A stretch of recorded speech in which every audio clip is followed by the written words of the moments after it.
Head coach Fred Hoiberg, Juwan, Brice Williams. Mr. Turner, we'll open up for questions. Fred, Boise-State's got pretty much an intact roster compared to the previous two teams where they were kind of mixing and matching guys from the bench. How different is that to prepare for? I mean, obviously it's a higher degree of difficulty, but then is there some benefit to having more film and, I guess, stuff to study from what they do? I would say generally yes, but not against this team. They're so good. They shoot it from every position. They got great size. That's the thing that really stands out about this team is, besides their point guard, who's a great player, everybody else is between 6'7" and 6'9", and they pose a lot of problems because they can all shoot. They're very skilled. And you look at the production they've had on this trip from an offensive standpoint, they scored 89 and 100 in their 2 games. And it's a very disciplined team. They're not going to beat themselves. And a very experienced group as well, and very well coached. I think Leon does a terrific job. So, yeah, it's another game. I thought the key to the Georgetown win was getting off to a great start. They made a run at the end, but we allowed ourselves a cushion because of how well we played for those first 30 minutes. And then Matt got hot, hit some really tough shots. But I thought our offense was very efficient, especially down the stretch. So it's going to take a complete 40-minute game if we want to have a chance to win this one. What stands out about Degenhard, and can you appreciate his game and his career is sticking at one place for 4 years? Yeah, incredible, and became the all-time leading scorer at Boise this last game. And again, he does it in so many different ways. He plays the 4, he plays the 5. Matchup problem at both spots with the way that he plays and his skill set, hitting transition threes, able to put it on the deck, and really good in the post, and especially when they put him in high-low situations. So again, really, really good team, very disciplined, and very good executing team.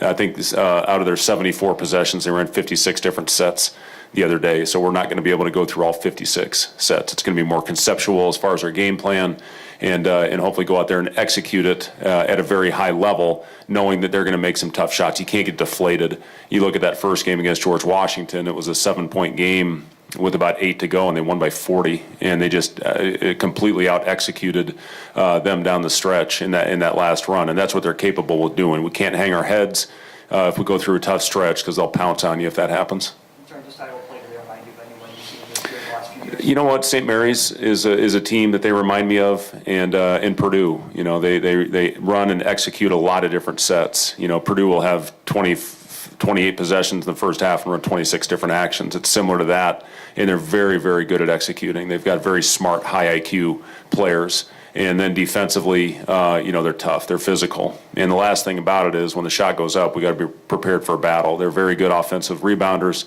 and one of the better offensive rebound percentage teams that we will play against. Brice and Juwan, you hear Coach say St. Mary's and Purdue. What are some of the lessons you guys can take away from those 2 games when playing for tomorrow? Like you said before, like you said last game, we got off to a good start. I mean, this year we went to Purdue. It was kind of a bad start, and the result was very bad. So let's get off to a good start and don't get off the script. Just go out there and play our basketball. We don't need to go out there and try to play hero ball and do something we have been doing all tournament. All tournament playing hard defense, crashing the glass, making the right reads on offense, getting the guys the ball at the right time and stuff like that. So we don't need to get off the script. We just need to focus on the game plan and stick with that game plan for sure. Let's talk about handling adversity. You had to overcome a double-digit deficit against Arizona State, and then had to hold off a late rally against Georgetown. How do you think you guys have, since the end of the regular season to now, just maybe improved in terms of not getting too high or too low when things aren't going your way? Just when adversity comes, we don't really split. We're more so focused on coming together and solving the problem together rather than, like Juan said, playing hero ball. Can all 3 of you just talk about what the experience has been like this past week playing here in Vegas? Obviously, you were at MGM before. Now you're taking an even bigger stage here at T-Mobile, where Team USA plays. The NBA Cup is held here as well. It's been great. We've loved this tournament. A big part of that is the amount of time we've been able to spend together after the season. I've loved this group. I've loved coaching them, and I've really cherished these 3 weeks that we've gotten to spend together after the disappointment of how the regular season ended. And it gives us a chance to compete in a tournament format, and that's invaluable. It's a great experience for all the returners, for the guys coming back. It allows these guys to have the opportunity to finish on a high note. It's been a first-class run event. It's been absolutely phenomenal. They've taken great care of us, and I'm really, really happy we played. I saw a couple other coaches back at the hotel. I saw one on the street last night as I was walking back to the hotel, and they said the same thing. They're really, really happy that they decided to play in this. And some of those teams had several that opted out or went into the portal before the tournament started. That's one thing I'm proud of our group, and I think it speaks to the character of our guys that everybody is stuck with it. And we'll see what happens. Once our run is over, anything can happen with the college basketball roster. But I'm happy and proud of these guys for the way that it's gone down, to get a couple more wins under our belt and the opportunity to continue to compete. Staying fresh is obviously hard in a tournament format, but when you're in a place like this with a lot of distractions, how do you think the team has handled just preparing their bodies, but also, taking care of business? Yeah, we've got recoveries that we do after every game. We've got ice tubs that our guys will sit in as soon as the game is over. Kurt Joseph, our strength coach, and our medical staff, they do a really good job with the recoveries. Plus the timeouts are about 10 minutes long, so these guys should have plenty of time to recover before we got to go back on the floor, which allows us to get a little extra rest and be strategic. Like we took Juwan out, I think, a minute before the 8-minute media timeout, and then we did the same thing with Brice. And we went on, played actually pretty well, and were able to give him a little bit of an extended rest in the first half, and that allowed him to play the entire 20 minutes in the second after playing a 39-minute game against Arizona State in the first one. So, again, this time of year, listen, they'll have the opportunity to rest when this thing's over. Seriously, did you and Leon Rice ever cross paths? If so, how? A lot, yeah. He's one of my actually good friends in this business, and one of the true good guys. And I'm happy for his success. And he just every year he throws a great group out there. His teams are always very well coached and very well prepared. And yeah, I think the world of Leon and his wife Robin and my wife. We're all very we've gone on trips where we've been together and have spent a lot of time at dinners and that kind of thing. We spent a little time here when both teams first got here. We were able to spend time with him and Tad Boyle. So yes, so I've spent a lot of time with Leon, and I absolutely think the world of him. What does it take to spend 15 years at one program? It really changed the expectations, and when they don't make the NCAA tournament, there's a little bit of noise now all of a sudden, which used to not really exist. So what does it take to stay at the place for 15 years? Well, I just think it shows where he's raised the standard and the expectation and the level of where that program is since he took over. And listen, they should be in the tournament. I mean, there's no doubt about it. They should have been in the NCAA tournament. And he's just he's done an unbelievable job of getting the right players to fit the system that he plays. And you can see it again with this year's team: the size, the versatility, the skill. It's very much a Leon Rice team. Rice, not a tough question, but you played Boise State when you were at Charlotte a couple years ago. I know Tyson was there, but it's pretty much a new roster. Is there anything at all you can remember about that game or take from that, or is it completely different? It's going to be a completely different game. One, because at Charlotte we ran like a Princeton-style offense, and here, NBA-style offense running, more so running. And then so yeah, it's going to be a totally different game. But I do remember playing in Myrtle Beach. It was a fun game. I think we won that game. Or did we lose? Yeah, you don't. Yeah, we won that game. You held like 42 points. Yeah, we won that game, yeah. What do you say to Tyson? He's been in college for a while, Tyson's been in college for a while. What do you think of Tyson being when we were about to play Boise State, I thought back to that game, and I didn't remember him or anything. I doubt he remembers me. I wasn't the same player I am now. But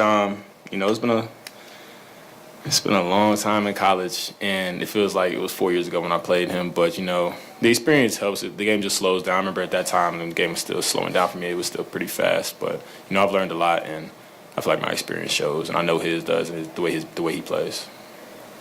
Right, for those of us that cover Boise State, maybe haven't been super close paying attention to your team. They're a little streaky at times. Some wins in a row, some losses, wins. How do you kind of look at the season you guys had? Obviously, you were in a great position yourself to make the tournament until the last couple of weeks. Yeah, we were, and that's the disappointment. That's the hard thing. Obviously, our local guys know this. We had a key injury to Burke when he was really coming into his own and playing great basketball at the end of the Ohio State win at home. And we lost 3 games in a row by 2 points, and we did not do a good enough job protecting our home court at the end of the day. Last year we went 10-0 at home. We were in the tournament. This year we went 4-6, and we missed it by a couple games. So, again, I've loved coaching these guys, and to get the sour taste of how it finished, out of the way, to come out here and compete and play pretty solid basketball so far. And it was tough from that standpoint because we were in really, really good shape. And then we had a couple things happen, but it happens to every team. You can't use that as an excuse. It is what it is, and we get a chance to compete and hopefully create some momentum going into next year. For Juwan and Brice, so postseason success do for the future of a program? Like when you see guys getting experience on the stage, like Kale and guys that are coming back next year, what can that do for like building confidence going into next season to where all of a sudden that standard for postseason continues to rise? Well, first off, anybody knew Kale Jacobson is probably one of the highest IQ players that I ever played with and played against, stuff like that. So, Kale, Sam and other guys that are coming back, their confidence is going to be very, very high. Kale is a dynamic player. He can play at 1 through 5 for sure. As you can see, Sam, the leadership, the voice, the hustle, the toughness, stuff like that. Connor, knockdown shooter, like all the guys who come back next year, like this is an opportunity to still showcase like what they could do. Like it's 18 Saturdays going to be playing college basketball. Us in the Final Four in March Madness for sure. So, that's a big opportunity to still play basketball and play college basketball. So, this is an opportunity for still have fun, still play with this group of guys. But in the day, me, Brice, and some other guys, this is our last go run. So we're going to go out there, play hard. But in the day, we know the guys come back next year, they're going to boost off of this, especially if we get to that championship Sunday. We win that championship, that's another confidence booster for them next year.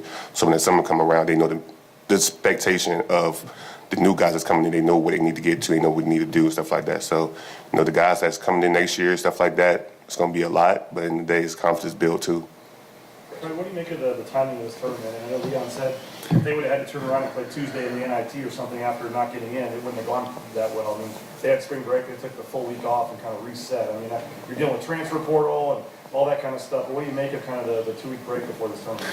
Yeah, it's been interesting timing for sure. I'm exhausted, I can tell you that. I've been doing Zoom calls all day in our off days, just trying to help build the roster for next year. But I'll say this, when we're in a film session, when we're on the court, we're all in. All the attention is on the guys as we continue to try to build the roster. It was unique to have a couple weeks. That first week we did individual skill work. Some of the guys took completely off.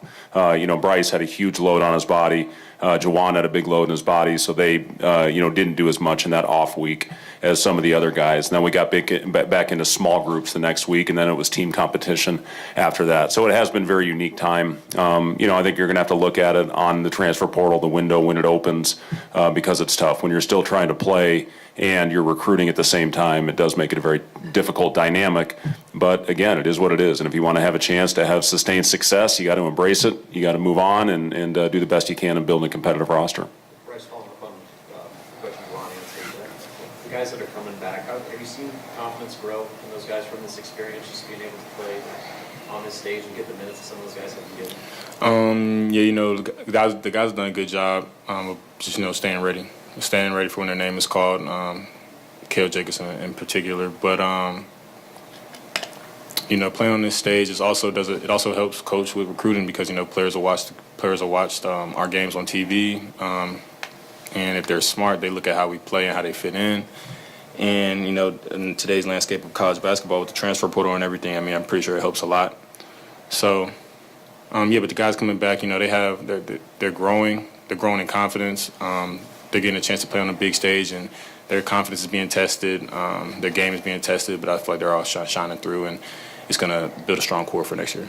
Juwan, 3 ball handlers in the starting lineup previous game with Sam, Kale, and then Brice. You were the 4 primarily. Were you more comfortable with 4? Do you prefer the 3? What do you like about that starting lineup? I'm out there. I'm comfortable with what position comes to me, go out there, be 3, 4, 5, no matter what it is. I'm a basketball player today. If I got to go out 5 man, I'm going to 5 man. So it's good to have 3 dynamic ball handlers out there because I get to, set them up with flares, screen stuff like that, everything. But in the day, I'm just out there trying to win, no matter what position I am. Brad, you mentioned Dagan Hardy, Cardenas, but some of their other players, Carmichael, freshman, or Meadow, and then Buchanan comes off the bench with 27. What can you say about the rest of the roster? Well, it makes it really hard to prepare for, I'll tell you that. And when you have a bench guy that scores 27 points, and he was so efficient with it, he scored it every way possible, and he's got great size and length. And that's the thing that stands out about this team and their roster is the size and physicality that they play with. Yes, you got the main guys, but all of them are capable for going off on any given night. And that's the impressive thing about this roster. They're very difficult to prepare for because any of them can go off for a big game. Any questions for Coach Athletes? Thank you, guys. Thank you.